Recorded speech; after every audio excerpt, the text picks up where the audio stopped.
De acuerdo a la resolución número 2811 de 2022, las entidades promotoras de salud, EPS, las entidades promotoras de salud indígena, EPSI, los prestadores de servicios de salud, entre otros, deberán garantizar el acceso a la prestación y provisión de servicios y tecnologías de salud a toda la población perteneciente al pueblo wayú, residente en el departamento de La Guajira, para el goce efectivo del derecho a la salud para todo el pueblo wayú y priorizando la atención integral del usuario. No mediará solicitud de autorización previa en atención de urgencias, atención integral de la desnutrición aguda, moderada y severa en niños menores de 5 años y atención en salud a madres gestantes y complicaciones durante el embarazo. EPS y ANAS Wayú, juntos gestionamos salud.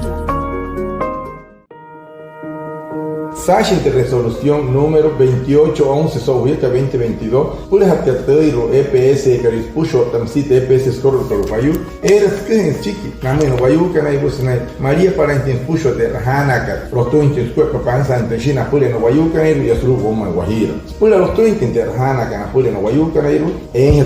no hori hanai cache pu hanai naya no ni kama hanai no ni nakum kari te namai hanai nai hetwane piteiro María para sana pulero pulir hana hana halayana pona ho uyu kana otas pulis pushwari de pichkariru eko ho uyu in Suria harai huya es pulete yeyo ipuo no katsia ya Suria es no kas ko hushi kana mun suna ipuo ro tenai que muy TPS ikat anas wayu